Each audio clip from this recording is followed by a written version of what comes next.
Welcome everyone to the Committee on Government Oversight.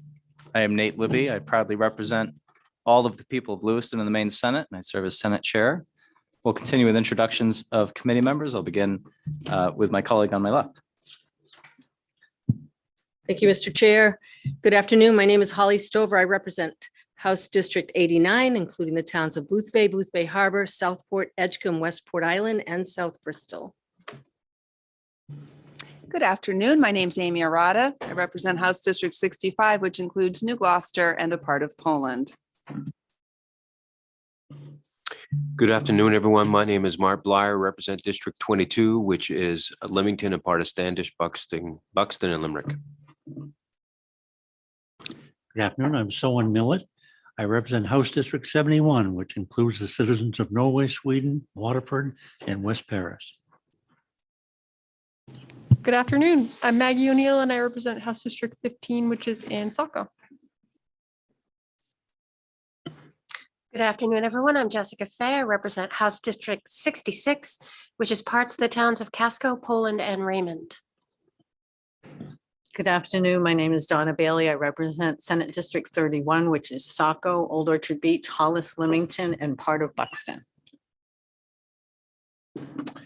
Good afternoon. I'm Rick Bennett. I'm a state senator from the Western Maine, 13 towns in Western Maine, including the Oxford Hills, the Greater Freiburg region, and the Lakes region of Cumberland County. Good afternoon. I'm Senator Susan DeChambeau from District 32. I represent Dayton, Lyman, Alfred, Arundel, Kennebunkport, and my hometown of Biddeford. Thank you. Good afternoon, everyone. It's nice to be in person. My name is Lisa Keim, and I represent Senate District 18, which is northern Oxford County in two communities in Androscoggin. Good afternoon, everyone. I agree. It's beautiful to be here in person. I'm Senator Jeff Timberlake. I represent District 22. It's part of Androscoggin in Kennebec County. Thank you. And we're joined by staff from the Office of Program Evaluation and Government Accountability, also known as OPEGA, Lucia Nixon, Director, Sabrina Carey, Executive Assistant and Clerk, and some folks from our analyst team. So we are here today to continue our work session on OPEGA's evaluation of the Child Protective Services investigation. This is a work session, so for the benefit of the public, we've received public comment at our prior meeting. A work session is the opportunity for the committee members to have discussion and try to work towards consensus on where we go from here. I am going to turn it over in a moment to Director Nixon to do a very high level overview of the material information we received at our last meeting. Then we'll get into committee level discussion about what action steps we might like to take as a next step. I do want to turn it over to Representative Stover, I think, who just wanted to make a couple of remarks before we get into our agenda. Thank you. Thank you, Senator Libby. And I want to thank all of the committee members who are here today. We're here as we continue our conversation about this evaluative report that Director Nixon and her staff have prepared. And in conversations with Senator Libby, I just wanted to say before everybody today, I think we all share concern about the loss of any child. And we have experienced the death of 5 children this year, and that we're all here genuinely in support of looking towards what are the things that we can in this report, what can we gravitate to look at areas where we can find systems improvements. But I just wanted to say that I think it's important to recognize at the beginning of this that we're all deeply concerned and deeply distraught when anything happens to a child in this state. And I thank everyone for being here today. Thank you. We'll have plenty of time for discussion. I thought it might be helpful just to set the stage so that everybody, and I know everybody around the horseshoe knows this, but we all care deeply about a solution. We're here working towards a solution, conducting our oversight role in partnership with the department to the extent practicable, But we are also here to discuss some very challenging topics at the same time. And so I appreciate folks listening to these opening comments. I know we'll have respectful and productive dialogue here today. So with that, I'd like to turn it over to Director Nixon so that she may provide us sort of a high-level overview of the information we received at the last meeting. Thank you, Senator Libby.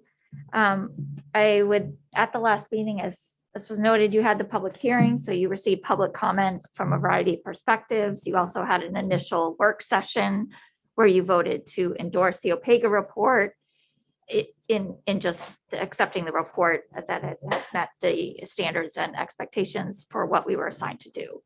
And so what remains before the GOC today is to determine any further actions that you wish to take with regard to the report, any additional information that you need, or work assignments that you might create, or legislation potentially.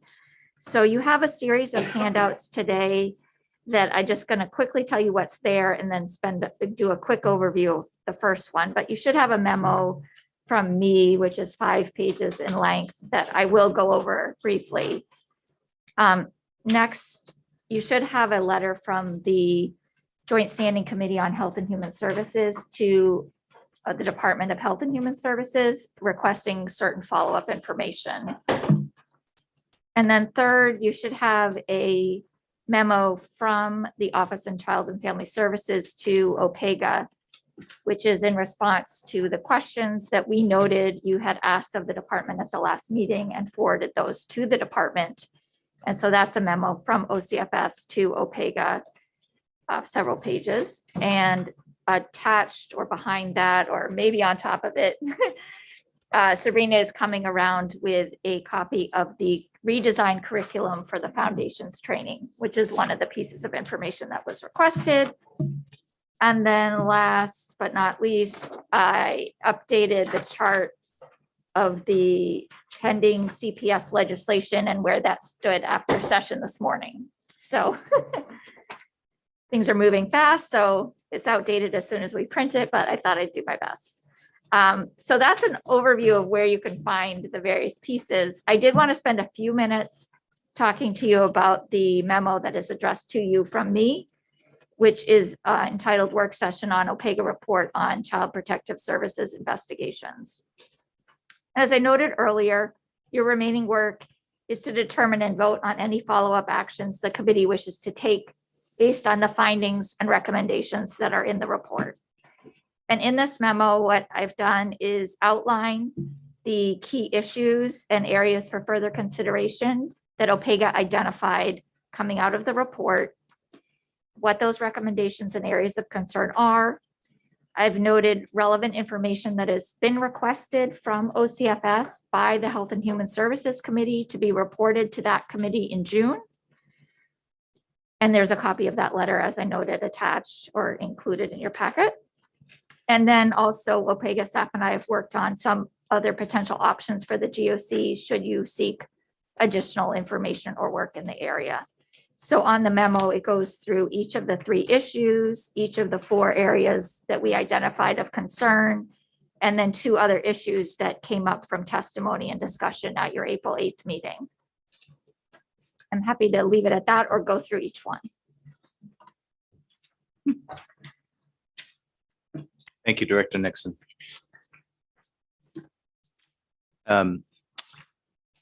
So questions or comments from committee members for Director Nixon on any of the material we've received?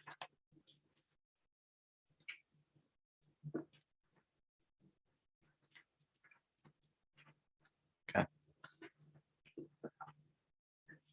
Yes, Senator DeChambeau. I have a question, Lucia. This that you gave us, that's a good sentence. This, where did that come from and what is that providing us? Thank you, Senator DeChambeau. So in the, there was a series of 5 or 6 questions that GOC members had for DHHS at your last meeting. And one of the requests was for information on the curriculum. And I think that was Senator Bailey had asked for that. And so the answer that the department provided was to provide a copy of that curriculum. Interesting. Thank you.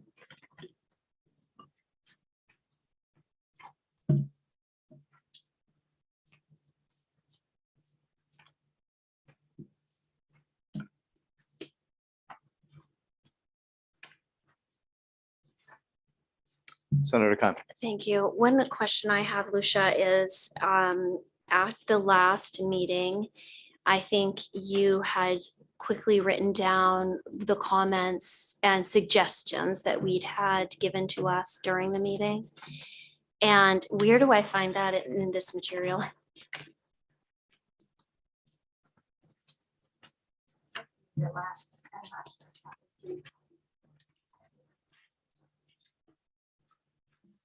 Sabrina, did you hear that question?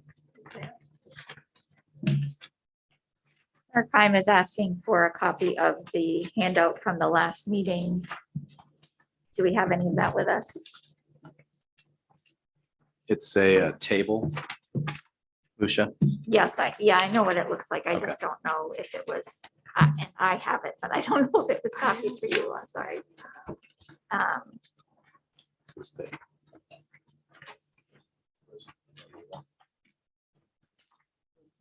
So I think that I see what you're looking for, which is I had emailed this at the end and I apologize if it didn't get copied for today. I do think that most all of the items in it are listed in the memo that I provided for you today.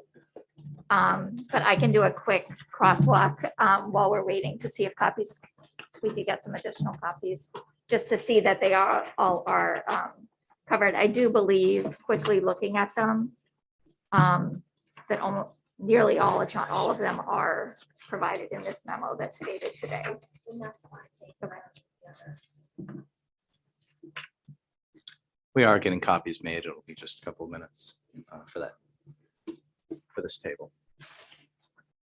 Okay, but if it's in the memo, I'm fine with just using the memo. Okay. But whatever's easier is fine. looking at the memo, it is.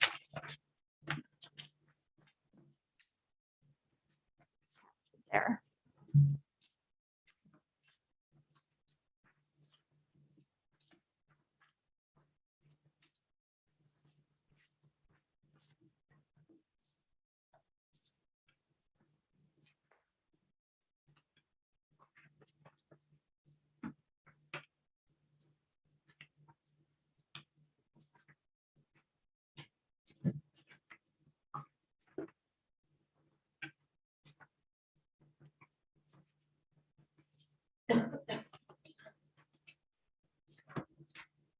Senator Timberlake. Thank you, Mr. Chair. In reading through some of the notes here, and I'll be honest with you, I haven't done probably as many as I should have in the last 2 days, but one of the questions that I'd ask, and I'm trying to understand, it's in this one here, Lucia, and it says the note we asked them about whether there was any restrictions that would restrict Dr. Landry from this point of time from hiring weekend or night workers. And as I read that, I kind of read it. I think I understand it, but maybe I'm being a little not grasping it as well as I should. I know that we have 50 cases open at this very time that are looking for employees for, and I can't see, and I didn't understand what it means by removing 16 caseworker lines from the ongoing work to create a new after-hours weekend unit. It could be detrimental to the impact of the remaining caseworkers. I guess the question I'd like to ask is that saying that they can't do it, or that they could do it if they wanted to, but they just haven't opted to do it? I think that would be best answered by the department, if that's okay. There are representatives here. Sure. I guess it's a question for the committee. Do we want to? I Do we don't wanna know how gather- you want to proceed. I didn't know Sure. where we was going from here, so Yeah. I guess I'm open. Yeah. I don't need to, I can wait till later. Yeah. Mr. Chair, I'm not, this isn't something I'm pushing it to. We were sitting here reviewing things, and that was the question that came to my mind. Sure. No, that's, Perfectly okay, Senator. I think we can, we have representatives from the department here who I know would be happy to testify. I wonder if we have other questions for the department that we'd like to put on the table now, we could get them all out in the open. If not, we can maybe put a pin in that. So what's, Okay. what's the pleasure of the committee? I'm willing to wait. I'm not in a rush. Senator Bennett? No. Okay. All right. Representative Blyer? Okay, all right. Look forward to your leadership, Mr. Chair. Sounds good. I want to give plenty of space for folks to speak. So let me offer this then for consideration. I asked for a little bit of time between last week's meeting and today to provide for conversations between lawmakers to help sort of sketch out where we go from here. There was a suggestion made last week that we consider establishing a new task force that would dig into details on OCFS operations, progress made in the last several years since GOC and OPEGA engaged in working with the office. It seems like potentially there may not be a lot of support for that suggestion because a new task force would have to sort of start from scratch and establish a baseline of understanding of all that has happened over decades and in particular the last several years to get up to the point that we are now with GOC and with HHS committee.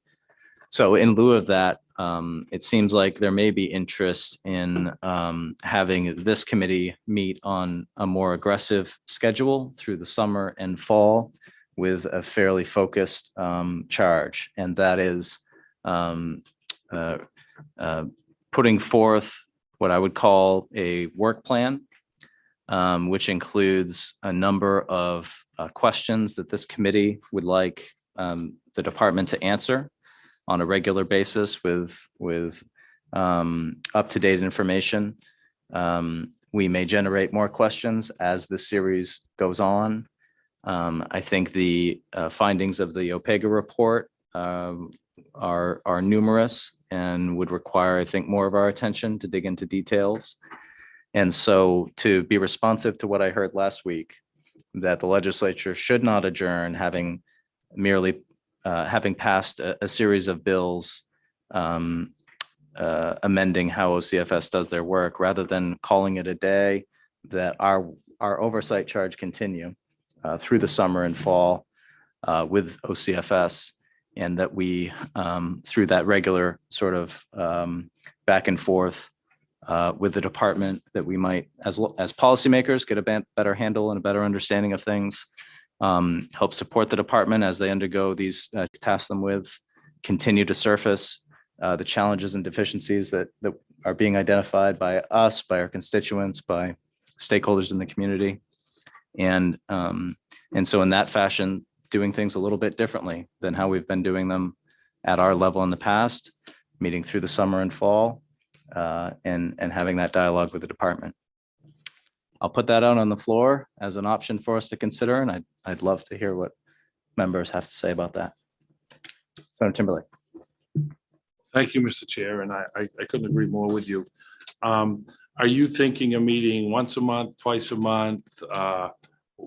I guess I would ask that as your thoughts. I would like to have us meet as much as necessary for the questions that we have and that go forth, and how long before we can get them, because I think there's an urgency to this. I said this back in January, and I think everybody sitting around this table also does. So I'm not thinking that nobody doesn't. So let's get that straight. Sure.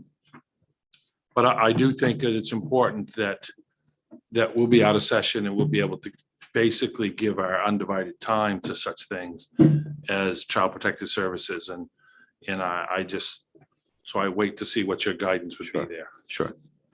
I have suggested meeting monthly, which would be GOC typically takes the summer off, and I'd suggest we dispense with our vacation plans and convene monthly.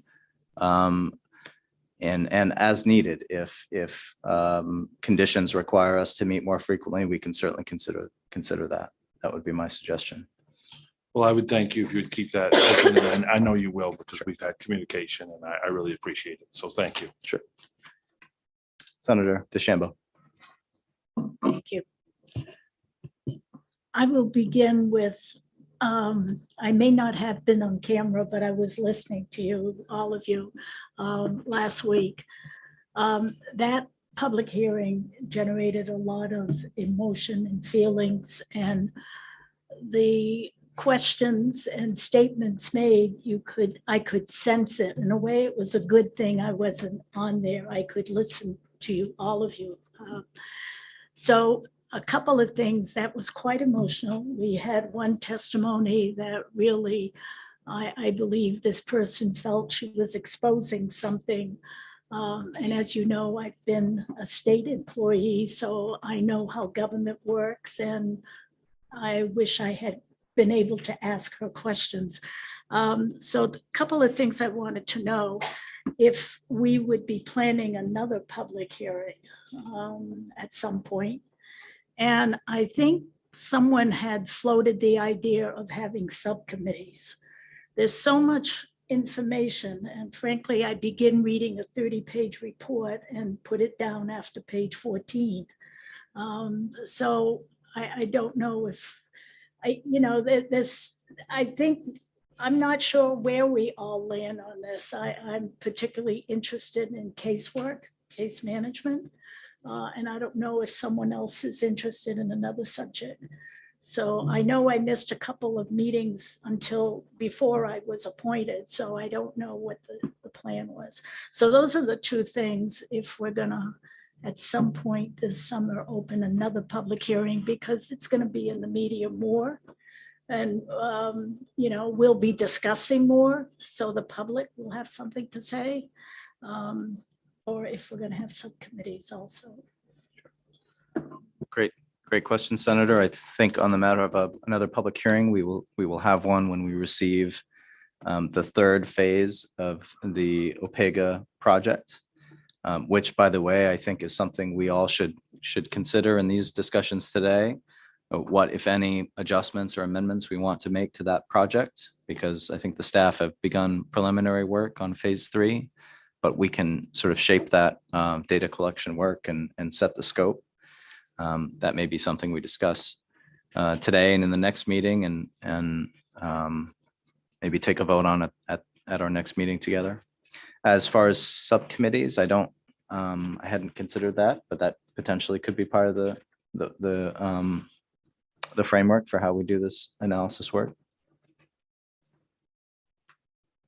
Further questions? Yes, please.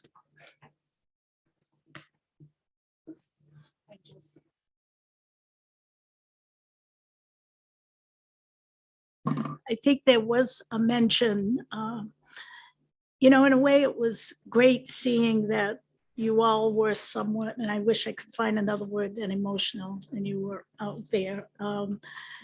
And this is always a public hearing.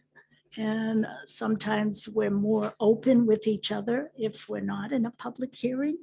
And so there was the question out there, is there any time that we could have an executive session meeting? I know that some committees in the legislature can have it if they're discussing appointments and nominations. So I don't know if that's a question we ask Legislative Counsel or the Attorney General, if we could do that. I think Lucia may be able to speak to part of that, Sure. perhaps.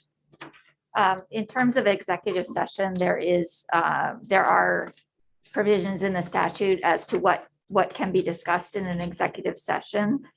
And so there's certain matters that are authorized. So the GOC or any or other legislative bodies can go into executive session, but it has to be for one of a series of very specific things.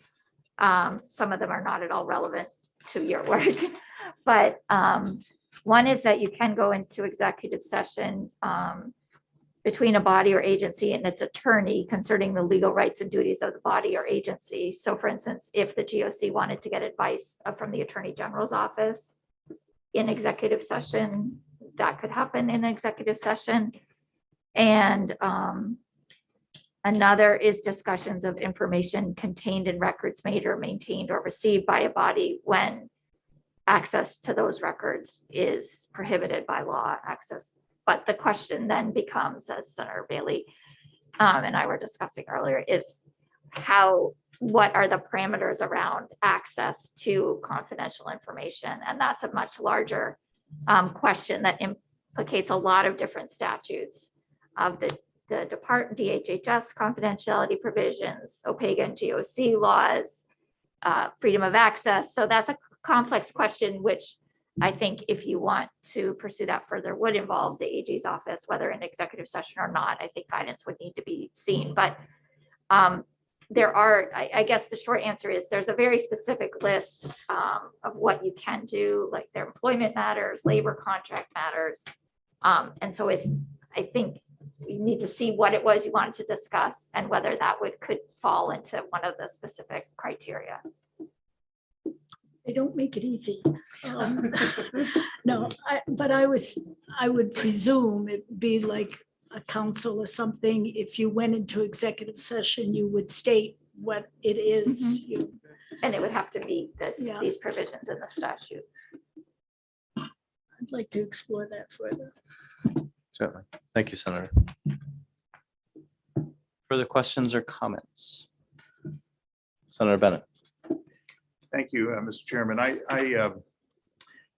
It was an emotional time. This is an emotional subject. I mean, there's nothing worse than dealing with, death of children. And I was very emotional personally on Friday. Every time this subject comes up, it's hard not to be.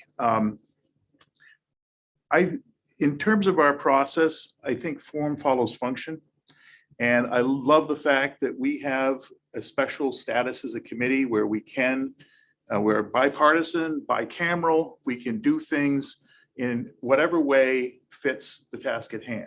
And I appreciate, Mr. Chairman, your idea of being much more engaged as a committee than normal. I think we may have to go farther than that personally. I think the OPEGA staff is terrific. They've got their day jobs. And this whole subject is something which I think might exceed the capacities that we currently have in order to do the investigation properly and to get to the answers that we need. And that's no disparagement of the abilities of our terrific staff at OPEGA, but there are limits to human time and functioning. So I would really love to explore whether we are appropriately staffed for this particular exercise and what kinds of competencies we may want to engage to help us with an aggressive schedule on this specific subject and see if we can get there. And I thought that the meeting that we had on Friday was really good. I thought there was a lot of open candor across the members, the parties, there was no partisanship involved at all. And it shouldn't be with this subject. And I have to say, I was really disappointed when the commissioner sent out a statement that day and said, some lawmakers use today's Government Oversight Committee hearing as a forum to make false claims about the department and question the motives of the staff. I didn't hear that, honestly. I raised questions. I know other members raised lots of questions. They were tough questions, but they were as much directed at us in our responsibilities as they were at any members of the executive branch. And I'm really disappointed to see that kind of reaction because I think it says a little bit about defensiveness. And I hope we can get past that so that we can ask the questions that we all have, the hard-hitting questions that I have and everybody has in an open way without being like, this defensiveness. So I would just say, get ready for the ride, frankly, with this subject, because I think we should meet aggressively. I think we should turn our attention. We've got the public's attention. We got legislative attention. We got everybody's attention on this. This is the moment to do something. And so I would support wholeheartedly meeting as frequently as necessary in as abbreviated period of time as necessary to get the job done and to staff ourselves as effectively as possible with what competencies we need. And thank you for your leadership on that, Senator Libby. Thank you, Senator. Further questions or comments? Senator Kime. The only, well, not the only, but one of the things that keeps coming to my mind, and it's partly because of, the bills that we've heard in judiciary, but as we dive into this, the fact that we're so limited in what we can find out, that still is something that I want to find a way past, and I don't know if, how to come about that. But that, I think every time I want to dive in or try to understand, well, what happened here, we run up against, that has to be protected information for good reason. And I serve on the Judiciary Committee, so I understand the privacy issues involved, but it tends to block our ability to really understand what's going on behind the scenes, which feels to me like one of the reasons why we can't get a handle on that as an oversight committee, frankly. So I don't have a solution for that, but I want to raise it because it comes to me again and again as a block to our ability to understand more fully what's going on. Thank you, Senator. Senator Timberlake. Well, as I said, as Senator Kime was getting ready to speak, this seems to be the noisy end of the table. So, and I'm proud to be part of that on this issue. And I, like Rick, I really do appreciate your leadership here. But I think Senator DeChambeau and I are thinking on the same terms, and I wonder what the power and authority of this committee is. Since our last meeting, I've had numerous telephone calls from people who want to remain somewhat anonymous because they are scared of retaliation, to be honest. And wondering if we thought, I asked that question there about a whistleblower program the other day when I talked. I looked through my notes, I couldn't see where that had been answered, whether there was anything out there that we could protect people who wanted to testify. And I don't want to put words in Senator DeChambeau's mouth, but I think one of her questions is how can we talk to these people and they feel safe talking to us and telling us their story? And I wondered if there was any provision out there that allowed us to do that, because I do have some messages from people that said if they could talk to us, they would gladly come in and talk to this body if they wasn't scared of that retaliation happening. I would like to believe that it never happens. I'm not accusing the department of retaliating today. Let's get that on the record. It's clear. I'm not saying they do, but there are people that are scared of that, just plain, whether it be a police officer on the street or whatever. So I guess that's one of my things. And I think there is a time after that meeting that us having another public hearing before September, I think there are some people that would like to come forward and maybe speak now. And maybe you can do something just to arrange that if they wanted to make that attempt, they would be allowed. I would appreciate that. But that's just my thought process as I listen to this conversation going is how do we let the people that are out there that are working with the department every single day, because they're either foster parents or doing some care with the department, how can we get them to tell us their story from their opinion and not have it come filtered before we get it? I think unfiltered stories are sometimes, we don't want to hear them because they're gut wrenching.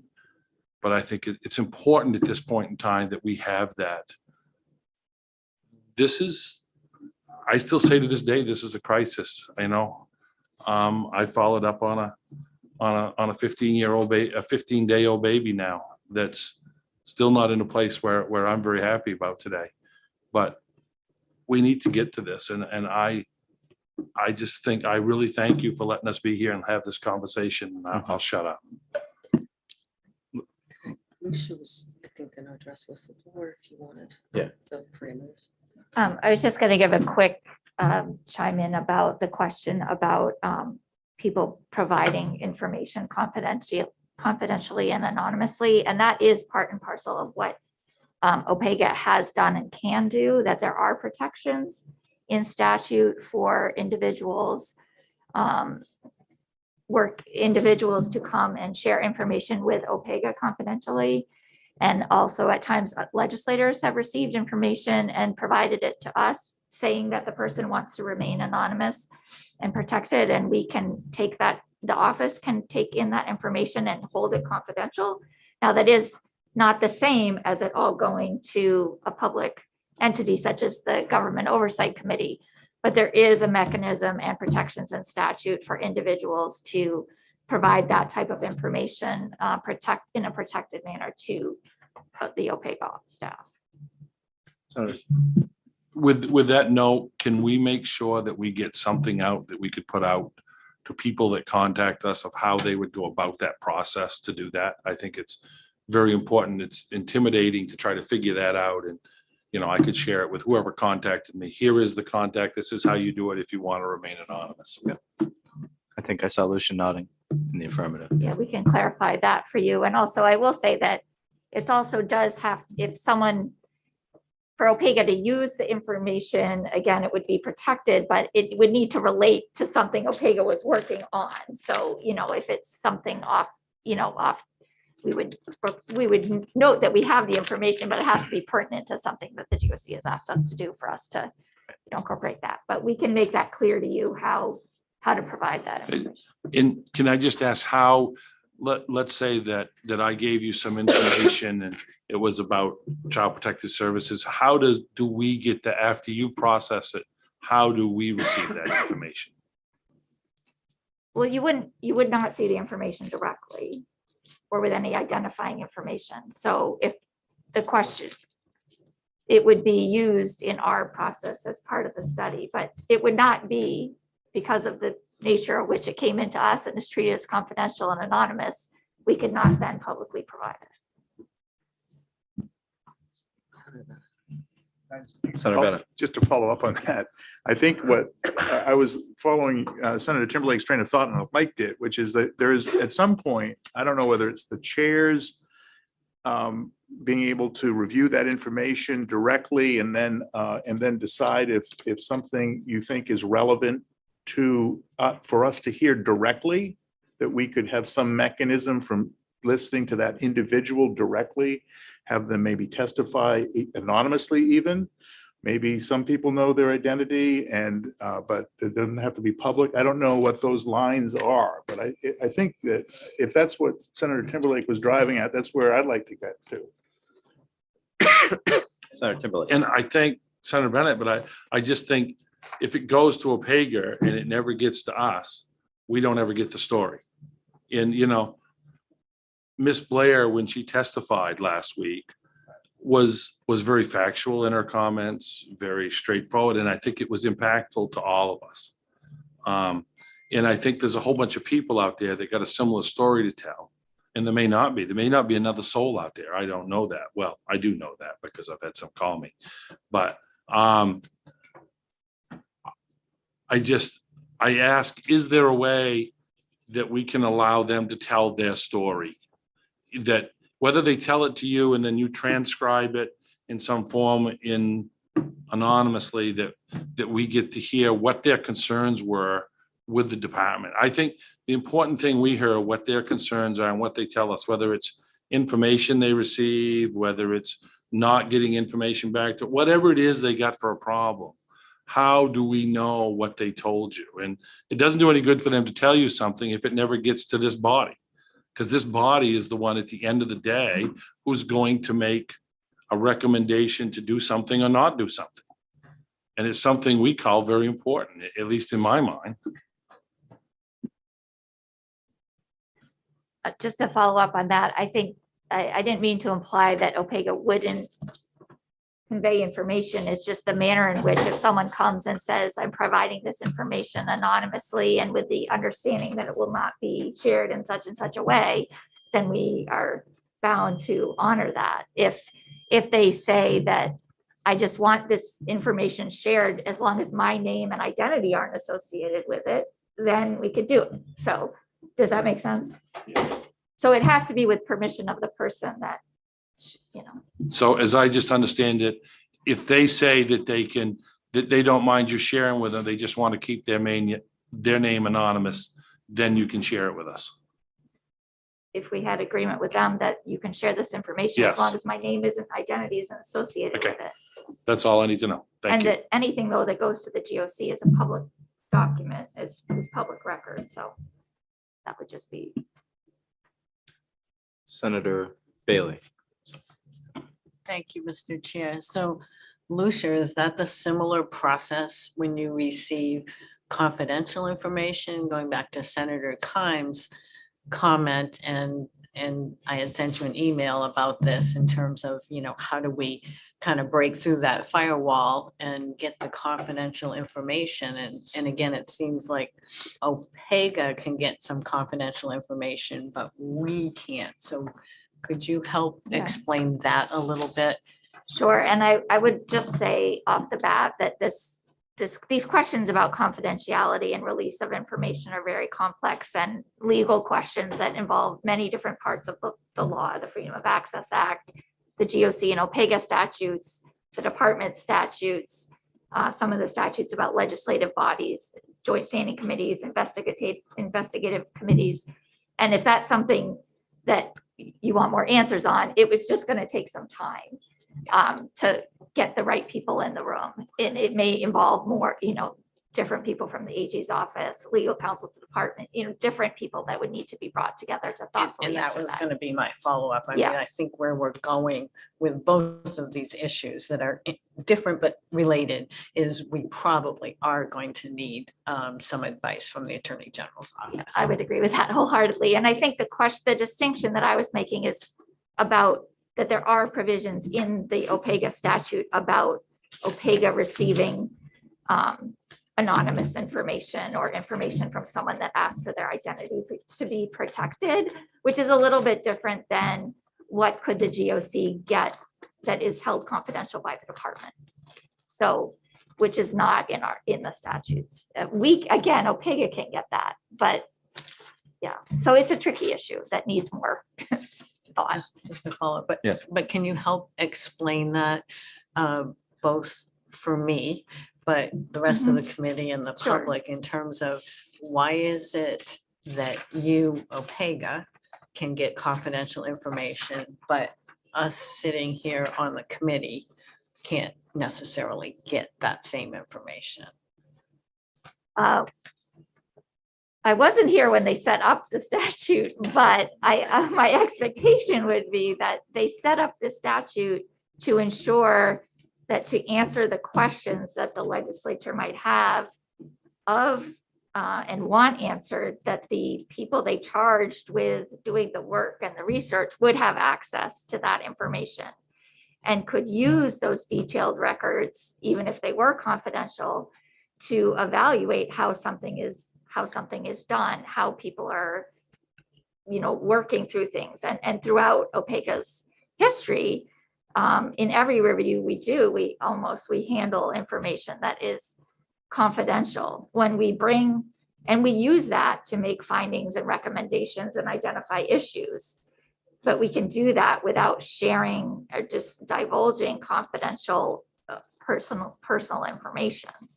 And so my understanding is that the expectation would be that it was necessary for the legislature to get the questions answered and get the products that they wanted to allow the staff to have that access. And then there are very strict provisions for how we handle confidential information that we're in possession of, and that we're subject to anything the department has for keeping it confidential.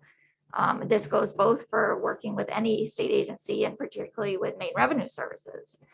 So we're subject to whatever provisions they have on the confidentiality and to any penalties for divulging any information that would be subject to staff in their department. We are subject to as well. And so it's not that we can just, have a free for all. It's very specific. We have to document why we need, we have to make it clear why we need the information. With some agencies, we have to set up specific non-disclosure agreements or confidentiality agreements, and then provide assurances of how we're handling the information and protection that it won't be disclosed. So there's a whole lot that goes into it beyond just OPEGA can access confidential information. Thank you. Representative Arada. Sure. So, thank you, Mr. Chair. So moving forward to the next phase of your study, I guess we want to make sure that you include recent and current foster parents and kinship placements in the next stage with your questions and your surveys, right? And I assume that you want to ask about retaliation. And also you want to include mandated reporters in the next phase. Is that what I'm hearing in general? And that's what I would like to see. Also, we received a really good letter from HHS asking about how to recruit more caseworkers. And I'd like to know what, it said in the report that a lot of candidates don't have a qualifying degree. So am I correct in my understanding that somebody, say a retired teacher who wanted to work part-time as a caseworker would have to go back to school and get a new 4-year degree in order to do that?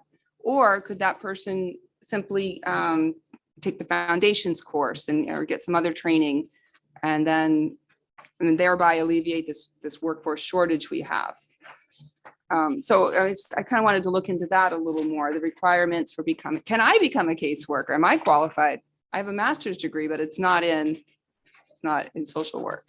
So there's a lot of things I don't understand with regard to that. And maybe would legislation help?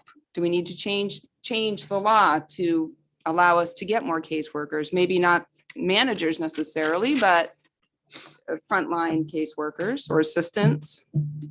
Also, as far as legislation, would it help if we mandated that timely information be shared by healthcare providers? And of course, we're coming up to the end of the session, so we don't really have much time for a proper public hearing, and I think that's really important. So we're kind of have that conundrum. But that's something to look at for the future, at least. So that's kind of some of my thoughts based on our last meeting and the information you shared. Thank you. Thank you. Further questions or comments? Lucia? I just wanted to quickly note that there is, as Representative Arada raised, there is one remaining piece of work that the GOC has already assigned to OPEGA, and that was to focus on the reunification and permanency planning process specifically, and how those assessments are done. So shifting away from investigations of new reports, but now to children who are in the system. And the focus was to be on the questions around reunification and permanency and the roles and coordination of key parties in that process. And so bringing up, as you mentioned, certain other issues of interest, I think it'll be important for the committee to look at what you have assigned and consider whether some of these other ideas that flow more from questions that came up in the investigations, are they general DHHS questions? Is it really a new piece of work to assign OPEGA, and how does that fit in? And so in the memo that I provided, we tried to identify informations, for instance, on the question of high workloads. If the GOC really wanted additional focused work on caseworker staffing levels, the workload challenges, vacancies, recruitment, criteria for being hired, as you mentioned, we would see that as a specific piece of work that separate from this reunification and permanency planning question. And so if that is a priority, then, make that clear, and it would need to be assigned to OPEGA to do that. I think also some of the others were the Joint Standing Committee on Health and Human Services asked for a wealth of follow-up information that they will be receiving in June. And so are there other pieces of information that aren't captured in that letter? And I did identify a few that seem to focus on things that the GOC was particularly interested in. And so those are also noted in the memo as requesting that OCFS specifically provide the GOC information or around, for instance, our finding around practice concerns issues and enhancing the quality assurance function. If the committee wants to do something on that, it would be perhaps asking the department to provide a plan for what they are doing with quality assurance. And that's something that didn't really come up in the HHS committee's letter, but I wanted to make sure it got captured. And I think the thing, if you wanted another survey of mandated reporters, that would be a new piece of work. And what would it focus on? What is the question? And is it related to permanency? Well, mandated reporters are sort of earlier in the process, right? And so, or is it related to something else? So I think what OPEGA would be looking for is, and maybe not today, but clarity on these are the pieces of work that are priorities for the GOC and how those rank relative to the permanency and reunification, as Senator Bennett noticed, with the finite resources, how things are going to be prioritized and the timelines for those.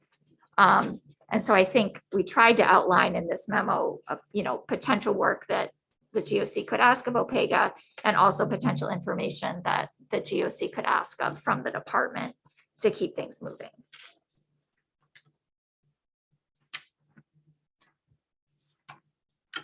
Bailey.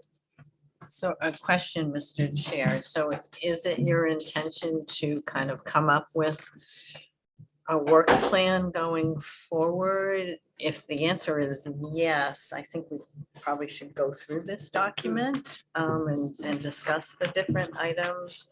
But if the intention is just to kind of come up with a plan for a plan, then perhaps that's the agenda for our next meeting. Yeah, that's a great question, and it's a committee decision. One suggestion to ponder is my desk is scattered with questions and answers, and I know everyone else is in the same boat. So one suggestion is when we leave today, we task chairs and leads with working with staff to develop the draft work plan. The work plan in our context are all of those questions we want regular updates on, all of the projects and their status that the office is undertaking, and then all of those observations from stakeholders outside of OCFS who have made good suggestions about where to look. So task chairs and leads with developing that list. We can share with committee members. We can approve it by email, or we can wait till the following meeting to discuss and approve. I'd note that this could be a living document that grows or changes as we move through the summer. As questions get answered, they come off the list, new questions come up. We could move in that fashion. I'll say I don't have all the answers. This is uncharted territory, I think, for many of us. So I'm not suggesting that's the path to go down. It's an option to consider.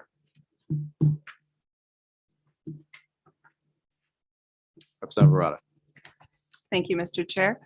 It seems as looking through this at the root of a lot of the problems is the inability to hire enough staff. If we had enough staff, then perhaps the 35-day limit wouldn't be such a big deal, and quality, there would be higher quality and less stress. And so I would add that to the task that we are talking about. And that's somewhat been mentioned in issue number 1. I just want to make sure that we're very clear about hiring and what are impediments to hiring. Thank you. Thank you.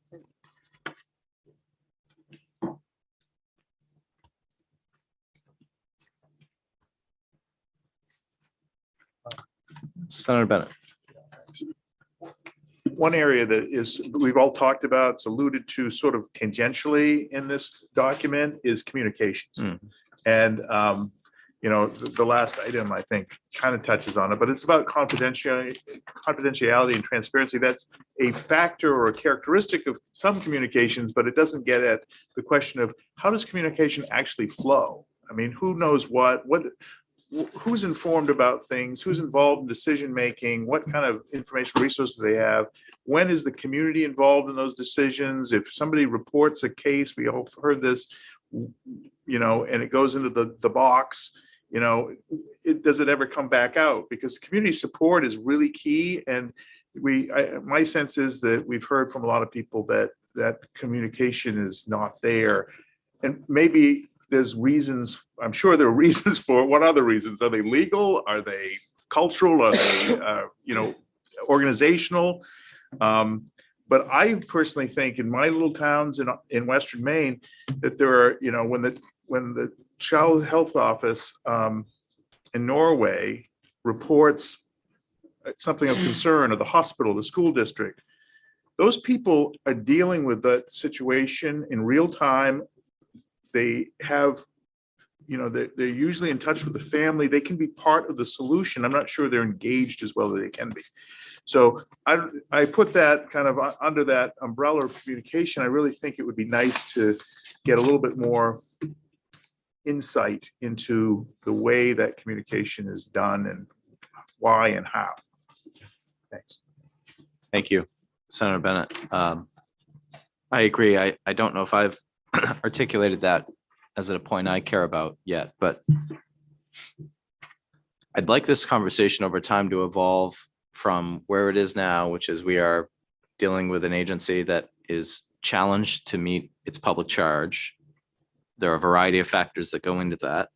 In the memo that was sent to us in the last quarter, on the caseworker front, to Representative Arata's point, they had 41 resignations and 10 transfers, so 51 people move out, and in that same period they replace them with 24. That math doesn't give confidence that things are moving in the right direction, and that is one small part of a very large puzzle. So we've been focusing on the current status, the current challenges. I would like us to be able to evolve this project towards a direction of how does OCFS become a leader in child protective services in this state, rather than a walled fortress where mandated reporters will call something in and not know if anything happens ever. And word spreads that you can call and make report, but you don't know what's going to happen.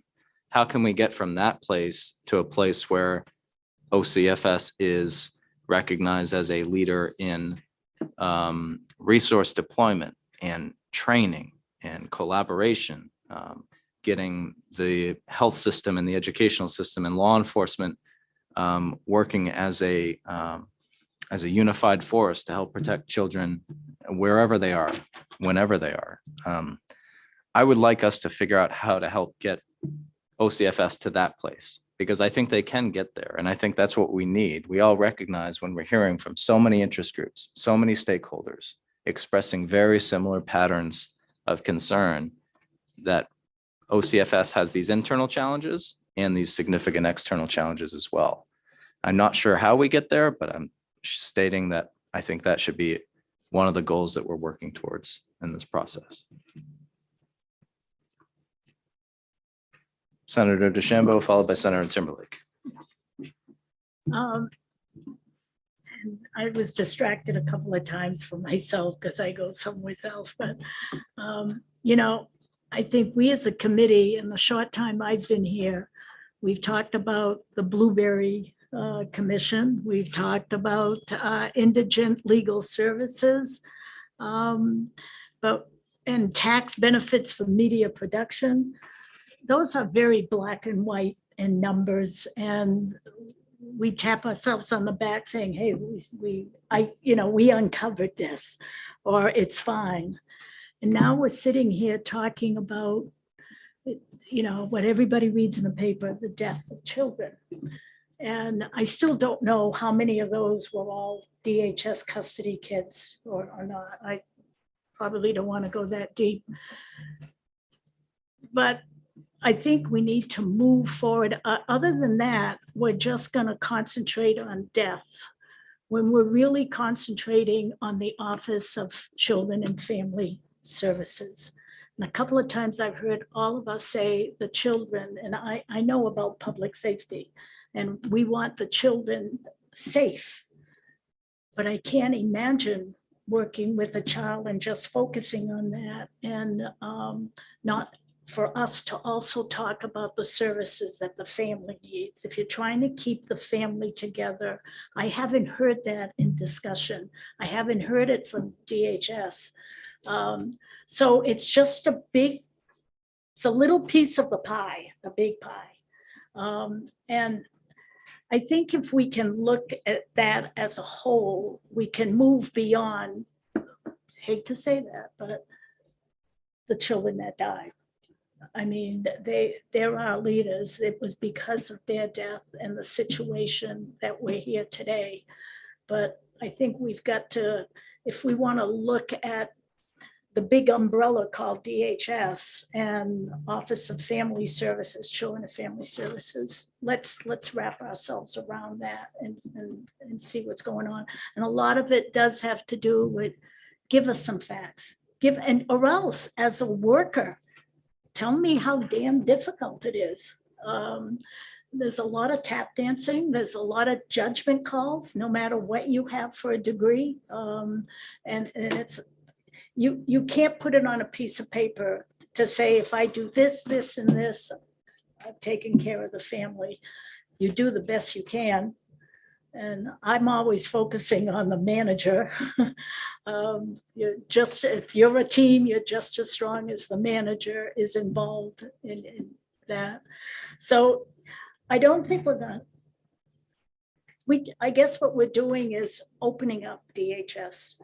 And I hated to say that, but because I don't know if I really feel DHS was defensive, but sometimes they make me cringe when they answer a question like, we want more, don't give us the bureaucracy of it.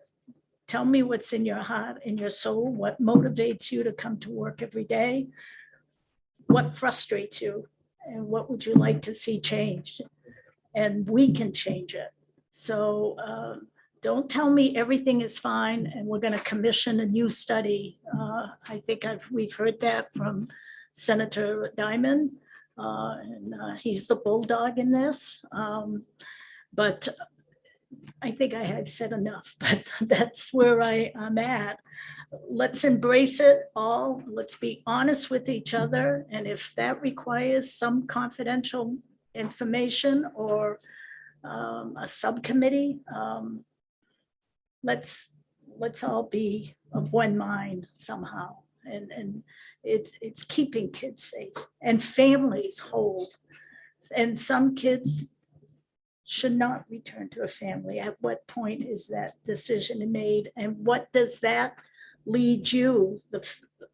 Can you imagine being a caseworker? I've seen them working with prisoners. I've seen them go in the prison to show their child for the last time for mom or dad, and what that does to the caseworker also.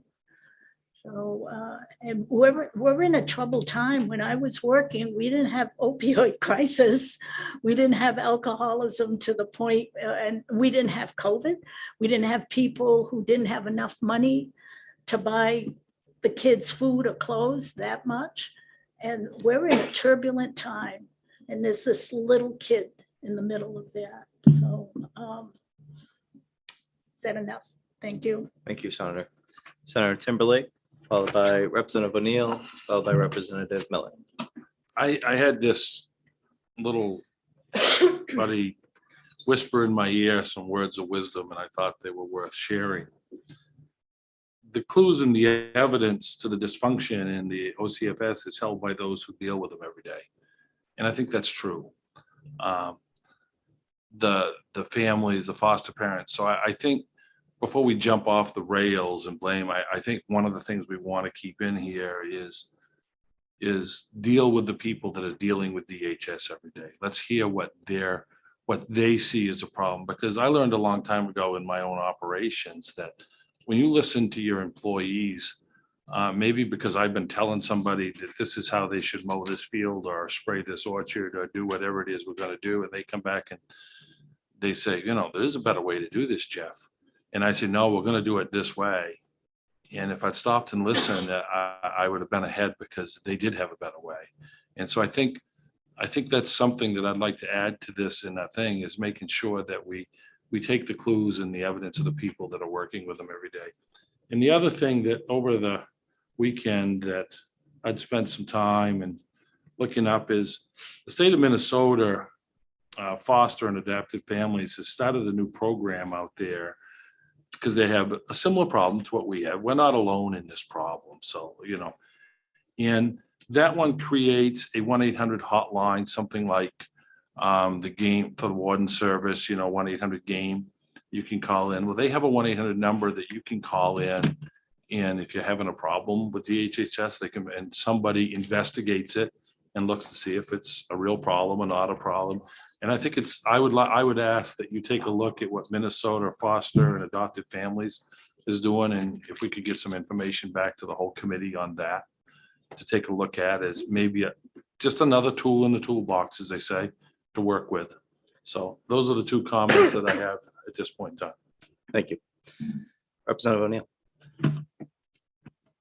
Thank you, Mr. Chair. I wanted to note that I would like to emphasize that we build into our discussion conversations about services and prevention. I think it's a bit of what Senator DeChambeau is referencing, and I also heard it from Senator Claxton as well. And yeah, that's about it. Just we do need to circle on, we need to discuss putting out fires, but also going upstream a little bit. And I'd hope that we can focus on that too. Building into the process. Thank you. Representative Millet. Thank you, Mr. Chair. I apologize for missing part of the discussion, so I hope I'm not being duplicative. But thinking about this in terms of parent, the legislator, and I think Senator Timberlake talked about the public reaction, almost of outrage when a child unnecessarily is abused and dies. This committee has had a unique opportunity over 3 bienniums, and during that period, 2 sitting members have heard that, and one in the audience has heard it for all 3. And I think we have a unique role and responsibility to hear the outrage, not only to listen to it, but to hear it, to understand it, and to allow our behavior to change so we can actually take action. That's what I call communications in 5-step form. It's one thing to listen, have it go in one ear and out the other. You got to hear it. You got to understand it. You got to be willing to let your behavior change in terms of that understanding. And then you got to be willing to take a commitment to action. And I guess that's where I've been coming from. And I sense Senator Diamond comes from that basic, the durational focus on, can we do something to prevent this and to help keep it from occurring with the frequency we've seen of late? And that translates into an action plan. It's built on communications and commitment and roles and responsibilities. And I think we've made some progress, even though it may not get a lot of headlines, just in the last few weeks and months. If you look at, and I confess I was the one that said, and Senator Claxton and his chairs and leads have been great to see if they could come up with an action plan we could work on before we adjourn. And luckily, thanks to Representative Stover as well, we have 6 bills from the staff and more than 10 or a dozen from the committee that could be a focus of action between now and the 20th. 2 of them have already been adopted, 1853 and 1850 or 1960. And I think they started a process which is good. We've given the ombudsman more authority. We've given that relationship between the department and the Health and Human Services Committee some regularity. I can say from being in frequent discussion with the appropriations chairs and leads that the subject of 393 and 372 and others that have a fiscal impact are gaining interest within the opportunity to do something in a fiscal way and in terms of committing to a plan of action. in the time we have left. So I think I like what I heard in the early comments. Oversight through monthly meetings in which we as a sounding board, for 3 bienniums, we've sounded the light on these tragedies.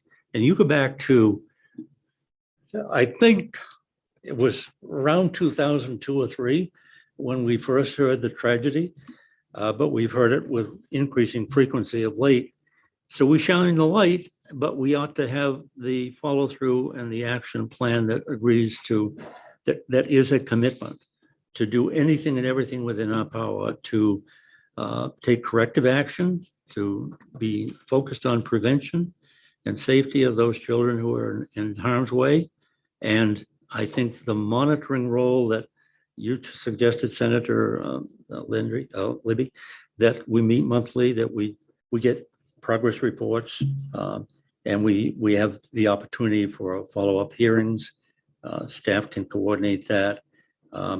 Legislation, the reaching out to the people that can tell us a lot that haven't either had the opportunity or the courage to come forward. So I think we have to be aggressive, and I'm all in on all of these plans. I don't have a distillation of what's first and foremost, except that my legislative role is a urgency. Do what we can between now and the 20th on bills that would likely be helpful to us, to the department, to the parents. And time is a commitment which we all have made, and meeting during the summer and having those follow-up commitments, I think, is further evidence of our desire to engage in an action plan, not just to be sensitized to what's going on, but to commit to an action plan. So I'm in on everything, but I do think that this has to be constant. And I guess Senator Timberlake said it, and you said it too, Mr. Chair. If the press felt that he and I and others were overly critical, we were not, I think, searching for scapegoats.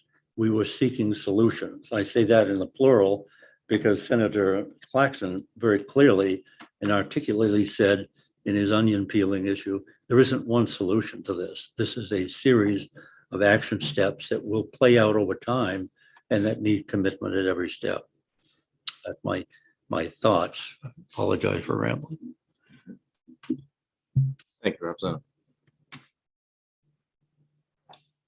Further questions or comments from committee members?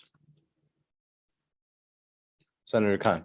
I'm just wondering if we should, like, what next steps are, but as I was thinking about that, I'm wondering, should we go over what we've tasked GOC with as the third part of this report now, or should that be our very next agenda item? I think we definitely do need to allow ourselves the shift, because the more we understand, the more we peel back the onion, right? The more we understand, it sort of changes what we think we need to know, which we've already recognized at one point, So I just didn't know if now's the right time to go through what we've tested them with, or if we just, plan to do that at the next meeting. But I definitely think that as they're preparing that next step of the report, we need to make sure it at least has shifted as we have shifted. And so if we don't meet for 2 weeks and they're working on something and we're saying, oh no, we actually want it to be this, it's better to say that now than in 2 weeks. Right. Is the description of the third phase readily available for you, Lucia? It is readily available to me. I don't know if you have it right in front of you, but it's not that long. I can read it to you. Yeah, please. So the remaining piece of work as it was assigned was to understand how reunification and permanency assessments are designed and conducted, including the legal and policy framework and priorities over time, evaluate how well reunification assessments are performed, and understand the roles and coordination between key parties, including OCFS, the courts, assistant attorney generals, attorneys to families, children and families, and guardians ad litem. Because as you get into that phase of the child being in care, there's a lot more court involvement and decisions about permanency placement. And also considering the perspectives of OCFS staff and stakeholders, again, around permanency and reunification. But without any direct specificity on which stakeholders. So I think, what I'm hearing is I'm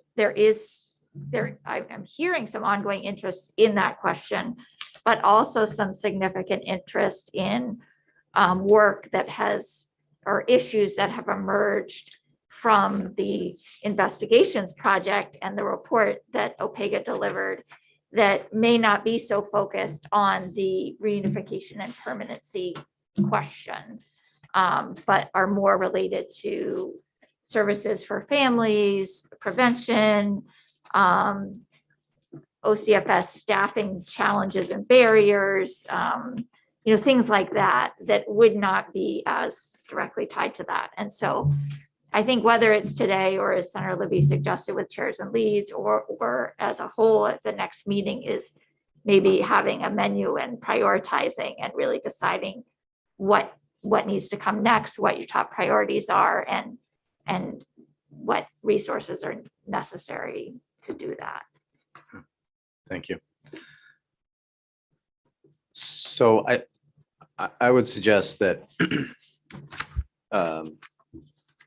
members leave today thinking through what new components might you ask OPEGA to analyze in a fourth phase or a phase 3B, if you want to call it that, but some additional project that we may task OPEGA with that has come out of the discussions of the last month. So Senator Khan, is that agreeable? Senator Bennett. Just some clarity on what the expectation is for our next meeting. As has been pointed out, we have both the burden of a short time frame because of the all the other activities we're engaged in as we head towards statutory adjournment next week, but also the opportunity that provides in terms of getting things done. I'm particularly focused on as I mentioned at the outset, making sure that we have resources, as mentioned, resources being principally our staff. I would really hope that before we leave, we have a bit of time to consider whether we need to amplify that at all in terms of a joint order or some other instrument of the legislature in order to get what we need to get the job done. As I said, form follows function. I just don't want to be losing out on the opportunity we have between now and the 20th to resource ourselves properly. Yeah. Thank you. Yeah. I think we have 5 business days left. It's ample time to have those conversations and gather information. I don't expect us to gather again in those 5 business days, but I think folks can have conversations with staff, legislative leaders. We can advance that conversation. Senator, yeah. As far as next meeting, I would propose setting a regular meeting schedule that works for most members. If I recall, last interim GOC met on Wednesdays. And I think folks that have weekend obligations liked not having a Friday meeting. So Wednesday was more attractive. The 3rd Wednesday of the month was what I was going to put on the table. A 9 to 3 timeframe for planning purposes. 3rd Wednesday of the month, 9 to 3 roughly. Not that meetings. April 20th? Beginning in May. Thank you, Senator. May 18th. Yeah. So May 18th would be the next. That would be my suggestion. If that seems like it's okay for folks In this room, probably. in this room. Just if you're on that sort of housekeeping, I know these are perhaps lesser priorities, but it's sort of my obligation to, there is left out hanging was a vote on the research and development tax credit report, which you deferred at the last meeting, understandably, but that's sort of hanging out there. And the reason to wrap that up is so that it can be transmitted to the taxation committee. And I'm not sure to what extent they're meeting over the interim, but the GOC, that is an important step for the GOC to vote on that report so that the report and all related materials from the public hearing and the committee's discussions can be transmitted to the taxation committee for their consideration. So I guess I would think about, whether you have bandwidth to do that at your next meeting or maybe the subsequent one. And then the other item, again, is not Child Protective Services related, but one other project that you've been working on for several years at different levels is the Maine Commission on Indigent Legal Services. And you had asked a year ago to have quarterly report backs through the rest of the 130th. And their last report back was in February. So May or June would be a timely opportunity to have a report back from them. So I just wanted to make sure those stayed on your radar. Yeah. Senator Bennett. Thank you. The thing that Lucia is too shy to mention maybe is that we also enduring a change in the leadership of the staff here. And I am concerned about losing you, Lucia, and what you bring. And I don't know if we have a plan just to do to an interim kind of step there. I'd like to know what that is and how it might fit in with this work that we're doing, and particularly as we transition into this vigorous new summer project. So can you comment on that? I can comment briefly. I don't have the whole picture, but some of our senior staff will serve an interim role. So there'll be seamless staff support for this committee on an interim basis.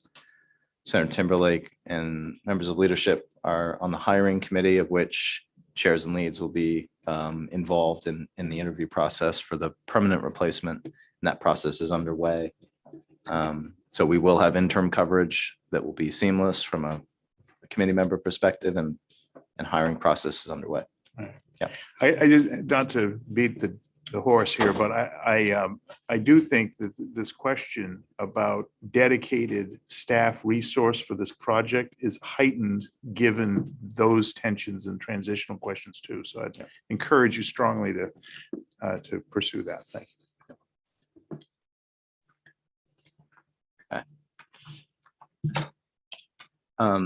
I wanted to ask the staff, we've generated a number of questions over a 12-month period involving OCFS. I wonder if we could collect those questions into a single document, which I think will help us as we craft the work plan for OCFS. I wonder if we could task staff with.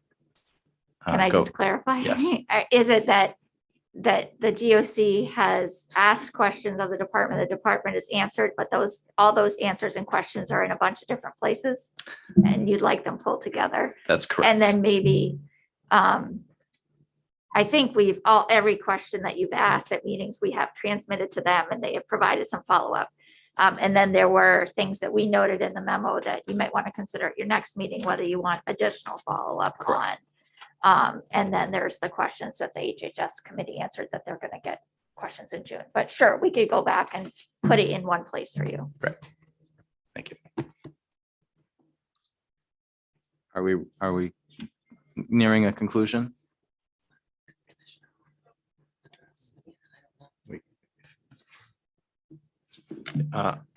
Senator Timberlake. Is the conclusion of the first question that I asked earlier in? Yeah, so we have representatives from DHHS here. I believe that was the question you asked, Senator. Yes. So you're welcome to pose the question to representatives from the department. The department's welcome to come to the microphone. Thank you. Yep.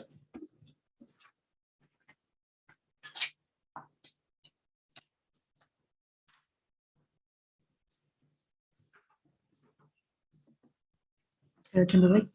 How you doing? Hello, Senator Libby, Representative Sober, members of the committee. Thank you for the opportunity to be here to answer questions. Thank you, Commissioner. Good afternoon, Commissioner. Good afternoon. It had to do, and I've shuffled papers around here now for the last 5 minutes, so I can't find them, but I can get to what it was off the top of my head. I had asked the other day, because I think we heard at the last meeting that there was like 50 open positions in the Department of OCF right now. And the question was that when Dr. Landry testified, he testified that, you know, one of the problems is he has some people that would just like to work weekends and some people that would just like to be hired to work nights. And my question I asked was, well, if you got people that want to do that and you got 50 open positions, is there some reason that we're not hiring to fill those positions at this time? If what Dr. Landry is telling us is, and I believe it's truthful, but I mean, if that's the problem, because he said some people would only like to work on the weekend and some people would just like to work evenings, and it would seem to me that other caseworkers would like that. So is this something that stops the department from right now from hiring somebody to be an employee that just works weekends or nights? There are a few reasons why we can't do that now. Number one is it's different type of work. We don't do the usual type of case investigation at nights and on weekends, calling different sources, checking in with providers, doing some of that work. It's just different work on nights and weekends. Second, I think we were exploring whether we need any sort of pay differentials or any other different changes to our agreements with the unions for that type of work. But I do want to go back to the point that we made in the response to the committee, which is moving those slots from the needed casework during the day to nights and weekends is not adding to the department's work ability to process cases. It's actually diminishing it because there's fewer new cases on nights and weekends. That's why we sought in the budget these additional positions. And I would just like to note, because this issue of vacancies has continued to come up, we provided some data in the background to the committee that looks at the trends for the past 5 years. And I think it's notable that we do have a high vacancy rate right now. It's 11.3%, which is 48 caseworkers in February of 2022. I will argue, as an employer, the largest department in state government, 11% is not that far off any of my other social services. And I think many employers in the state of Maine would say they're seeing vacancy rates in the 10% range. So that's not very far out of line with what we're seeing elsewhere. But I think it's notable to say it hasn't always been the same. We heard that claim on Friday that nothing has changed. This has been the same since the LePage administration. But the facts say something different. First of all, last year, February of 2021, there were 11 vacancies. That vacancy rate was 2.7%. And when we actually look at the number of caseworkers who are now working, so put aside vacancies, how many caseworkers are currently active in the department, that number is 16% more in February of 2022 than it was in February 2018. In other words, we have 51 more caseworkers who are actively working now than there were. So yes, we wish we had more. We want to lower that vacancy rate so we can keep up with our caseload to address some of the concerns the OPEGA report highlighted. But we think that we can better hire those caseworkers if we're saying to those who prefer to work during the days, not on weekends, not after hours, you don't have to. We have these 16 new positions. They're the ones who do that. And vice versa. We may keep some of those caseworkers who are currently working the day shifts, but because of childcare circumstances or other life reasons, want to work after hours and weekends, we can dedicate them to that. So we think it's a win-win. And thank you for your answer, but I don't think that I was, or at any time was I questioning whether you needed the 16 workers or not. I think the question that we posed was that you have 50 vacancies. And that 30 more, if I gave you 30 more today, it's going to give you 80. It doesn't change the perception of what it is. You know, if you know they're coming or if it's working through the process, then you could take that and move forward at fixing a problem that what we heard from Dr. Landry was a problem. And I think that was the question that I have as, and I work in a much simpler world. You know, I only got like 100 employees working for me. So, but when I got a problem, I look at it and say, I need to fill these this way. And my question was, while you had 50, could you hire people that wanted to do that? And then when the 16 come along, I don't think they're dedicated to any one thing or any way, as I remember when I served on the appropriations committee. So the question was, is there anything in the law that stops you from doing that today? I think I answered the question already about the different type of work, nights, weekends, working on whether or not differential pay is needed, working to make sure there's nothing in our union agreements that needs to be changed. I would go back to the fact, though, that we are aggressively recruiting. I think we laid out our recruitment strategies in the memo we gave to you today. It is aggressive. We also are hopeful that with spring college graduations, we'll see a new crop of young, idealistic people who really want to come to work for the state of Maine and our children joining our team. So we appreciate the question. We are aggressively reaching out and trying to get people onto our team. We're optimistic that we could do what we did a year ago, which is to reduce our vacancies to 11. So I guess I take it as we don't need to change any laws that would allow you to do that because it would already be allowed at this time. I can't speak to whether or not any laws need to be changed. I explained to you at least the processes that we're working through because these jobs are different than the day jobs. Thank you. I thank you. Further questions or comments for Commissioner? If you don't mind, Senator, I would like to respond to a few other of the comments that came up with regard to the department. Today or? Yes, we did get a question. I mean, let me just talk first of all about retaliation because the question came up and I appreciate the fact that Senator said that he does not believe that we retaliate against people who are whistleblowers. I can tell you as a fact that is not our policy. We actually are the opposite. We welcome the input and the criticism because we can't identify problems and challenges without it. So we feel very strongly that we encourage our workers to express concerns. This is why we're implementing this science safety program. So we're creating that kind of culture, and I heard the word culture a lot on Friday, of change, of positive change, of trying to work that through. I also would remind people that we are proud that there was unanimous support to strengthen the Child Welfare Ombudsman program, because when you are getting complaints about particular cases, the ombudsman has staff and now has hopefully more staff to be able to help investigate those complaints, because that's always a limitation of when complaints come outside of the ordinary process. I just would encourage people listening. The ombudsman is a great resource for that. And third, as a reminder, we get 26,000 intake calls a year. And that is something we are grateful to the people of Maine who, when they see something that they're concerned about with child abuse or neglect, they call our numbers and every single call gets treated with respect. We look to see if it should be investigated, begin that process to make sure that we are deploying all the tools out there. So there are many different doors that people can come into. I just want to make sure if people are listening to this hearing, we also know we have our intake number, which is 1-800, and we do investigations. And the Child Welfare Ombudsman is another source for people to get their complaints heard. Thank you. Representative Arata. Thank you. Thank you for being here today. I was wondering, with regard to the union contracts, if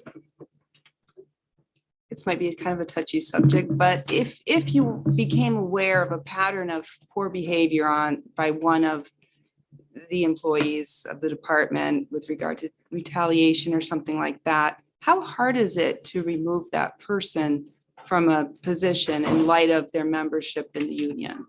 Yeah, I'm not going to give a detailed answer because I know that we have statewide policies with regard to disciplinary actions and progressive steps for discipline, and we follow those with our child welfare workers as well. I would note that I think our engagement with our union has been positive. They, like the department, are respectful of the importance and, in my view, high priority, in fact, what is a higher priority than protecting children in Maine, that these workers are trusted with. So I do believe that there is a fair amount of agreement on the actions that get taken if there's any concern about somebody's individual behavior. And I will just note, we take this responsibility very seriously. While we are trying to, again, implement this culture, so we are learning from mistakes, we are building on them, we're building a system that's strong. We also don't overlook our responsibility as an employer to make sure that people who work for the state of Maine are behaving properly, following the rules, and true to the spirit of our department. Thank you. Thank you. Senator Timberlake. I thank you, Mr. Chair, and again, I thank you, Commissioner, for being here today. It's really good to see you. One of the questions that seems to be, considering you're here to ask it, it keeps coming up. It seems to be a reoccurring theme that some of us are hearing out there is the communication from the caseworkers to management and up. And I just, even in the reports we got back from the Casey group and the other child report that I was reading over the weekend, that was one of the consistent problems that we heard. And while you're here, I'm just wondering what you're doing to address it, because I know you're trying, and I'm not accusing you of not doing that by any step of the imagination. But I'm just wondering, how that's being handled now. Sure, and I think there's both the regular communications and then there's the special ones.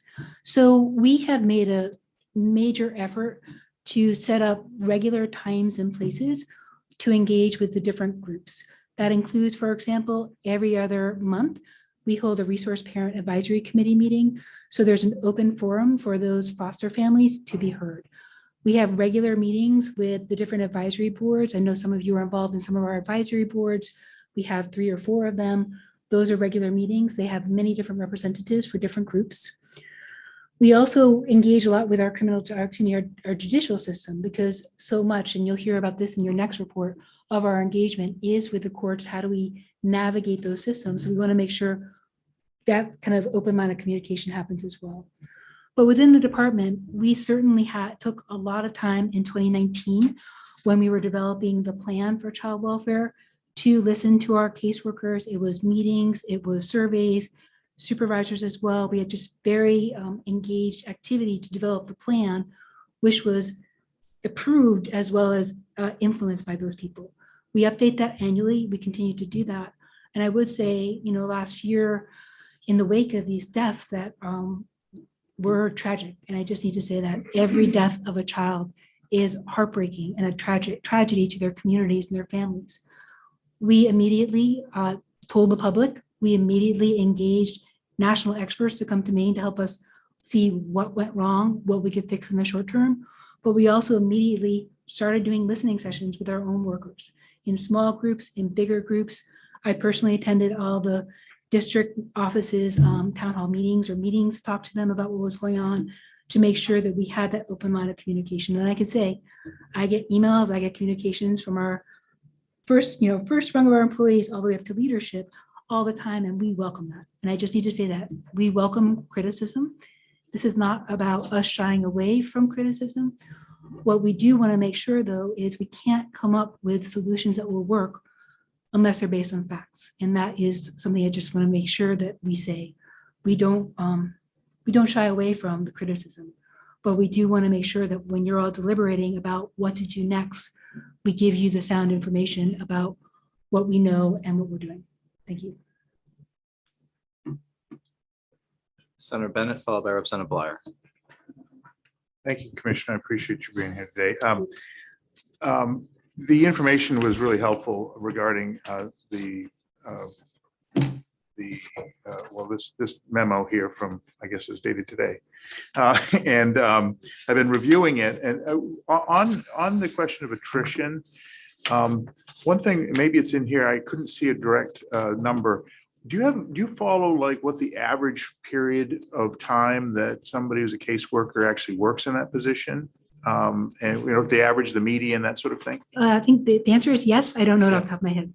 Yeah, and also based on the recruitment strategies and other things that you've said, it seems that this is kind of a job that a lot of people get fresh out of school.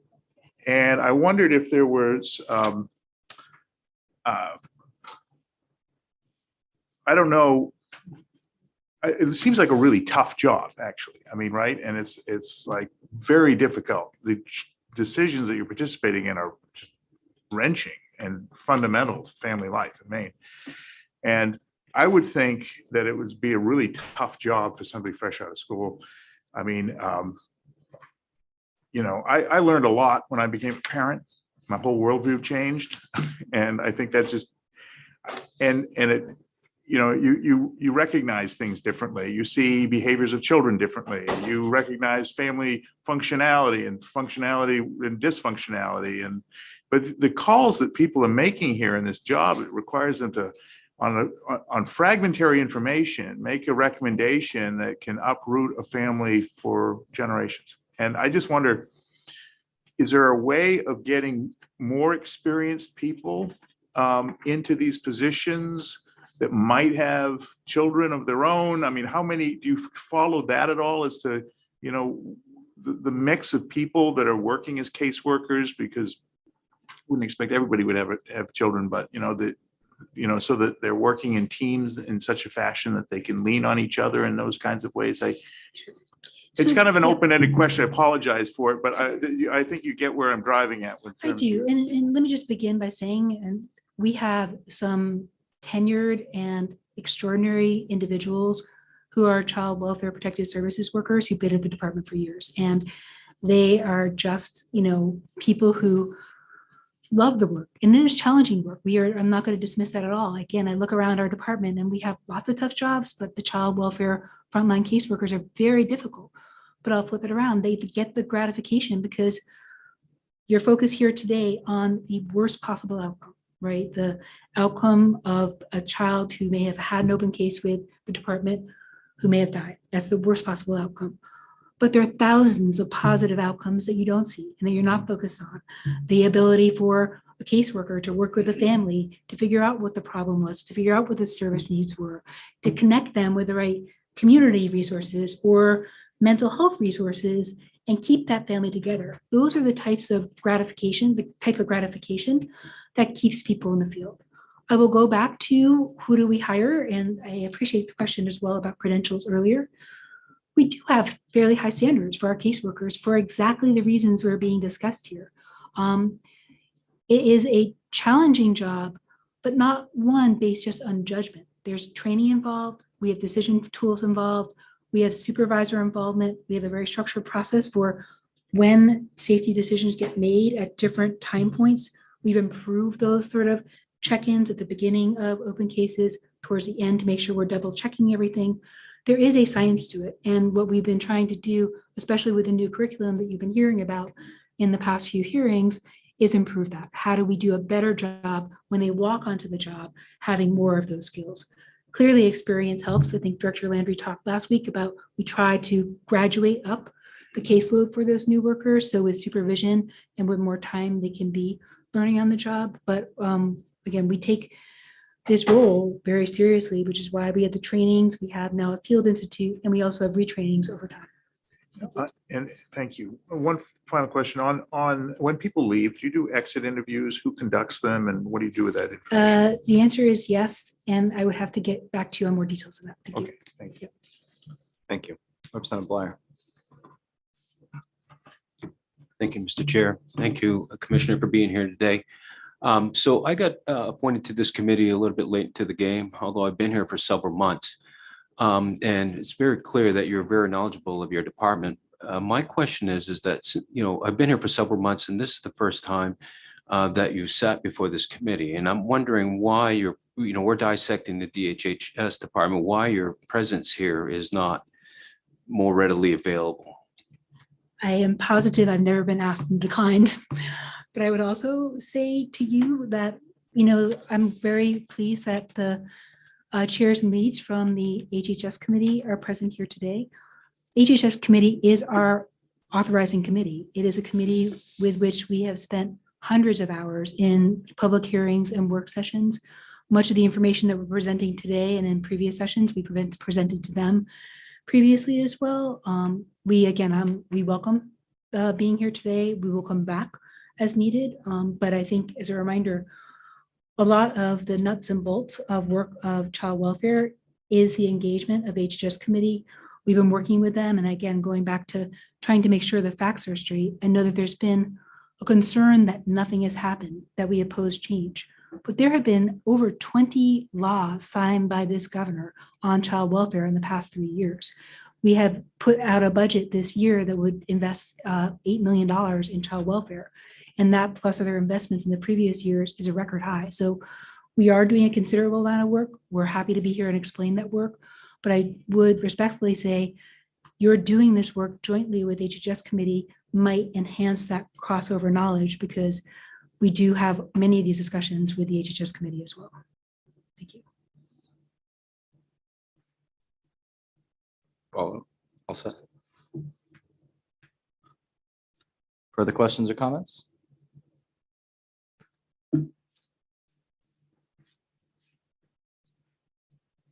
Thank you, Commissioner. Thank you. Senator Claxton's back room. He's raised his hand. I believe he's got something he'd like to share. Thank you. Turn your mic on. Thank you, Mr. Chair. My name is Ed Claxton. I represent Senate District 20, which is Auburn, Minot, Mechanic Falls, Poland, and Gloucester.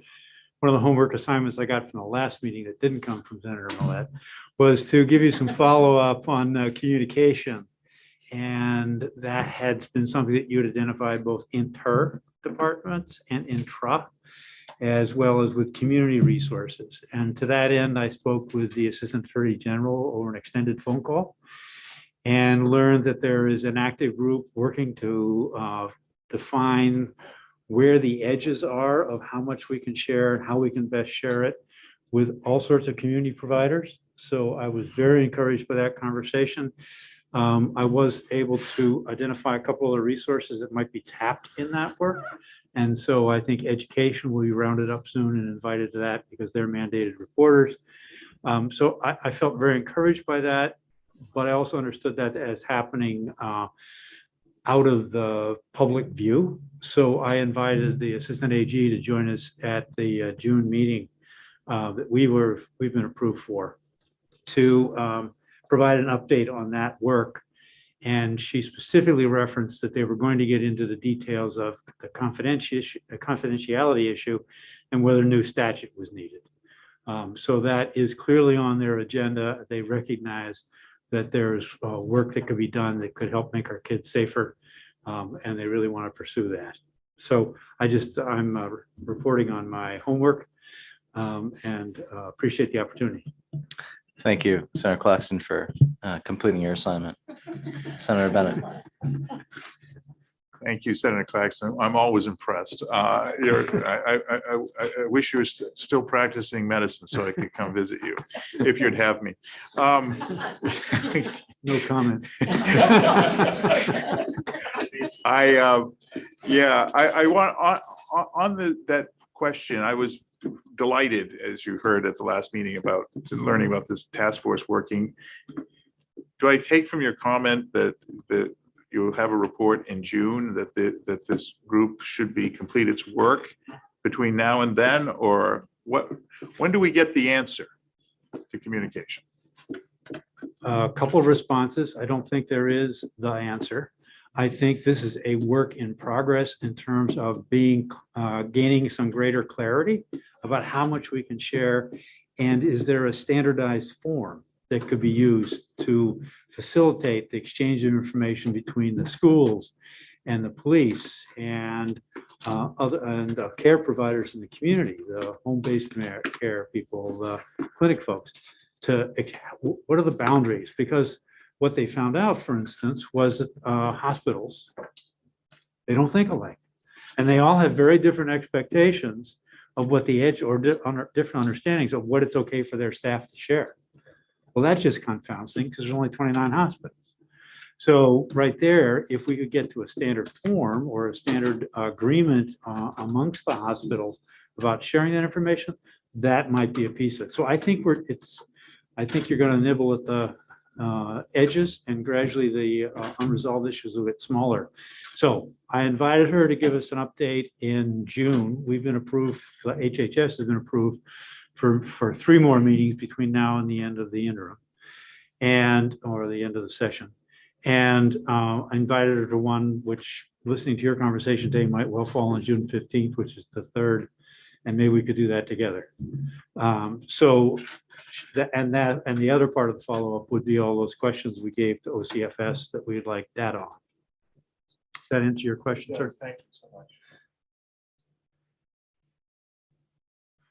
Further questions or comments for Senator Claxton? Okay. Thank you, For the Senator. opportunity. Final thoughts or comments before we wrap? May 18th would be the 3rd Thursday. That's what we'll shoot for. Sorry, Wednesday. 9 a.m. in this room. chairs and leads will work with the staff on our homework assignments. We'll go to Senator Claxton for the Cliff Notes. All right. Seeing no further comments or questions, Representative Stover. I just wanted to thank my fellow HHS members for being here today and participating and staying through the meeting. It's great to have you here. Thank you. Thank you. Okay, Representative Millet, do you have a motion to adjourn? Or an assignment. That's my ceremonial role, and I move that we adjourn, and thank the chairs and the committee members. And a second? Representative Blyer seconded, all in favor? Thank you. We don't